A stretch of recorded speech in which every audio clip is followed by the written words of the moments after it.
இந்த year 2025ஓட recap பார்க்கலான்னு பார்க்குறப்ப தான் தெரிஞ்சுச்சு.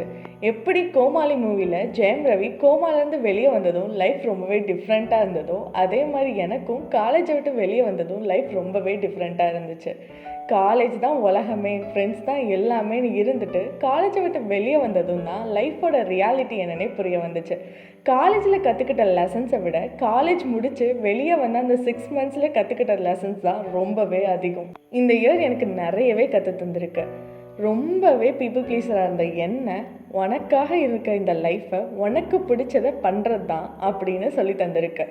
எவ்வளோ ப்ராப்ளம்ஸ் வந்தாலும் தனியாக ரொம்பவே ஸ்ட்ராங்காக எல்லாத்தையும் சால்வ் பண்ண கற்றுக்கோன்னு சொல்லி தந்திருக்கு. How much you learn that much you can earn அப்படின்றத புரிஞ்சுக்கிட்டேன். என்னதான் இந்த இயர் எனக்கு நிறைய கற்று தந்திருந்தாலும் அட்லாஸ்ட் நான் திரும்பி பார்த்து சிரிக்கிறதுக்கு எனக்கு அழகான மூமெண்ட்ஸை தந்திருக்கு. நான் ஃப்ரெண்ட்ஸோட போன ட்ரிப், எனக்காக நான் ஸ்பெண்ட் பண்ண time, half of the bucket list complete பண்ணது, நான் எவ்வளோ லக்கியில் இந்த மாதிரி பர்சன்ஸ்லாம் என் லைஃப்பில் கிடைக்கன்னு நான் கிரேட்ஃபுல்லாக ஃபீல் பண்ண மூமெண்ட்டு நான் திரும்பி பார்த்து சந்தோஷப்பட அவ்வளோ அழகான மூமெண்ட்ஸ் என் கண்ணு முன்னாடி இருக்குது.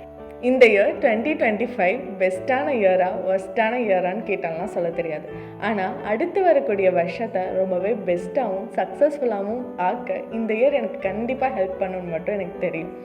Always grateful for the year 2025 and happily waiting to invite the year 2026. Thank you.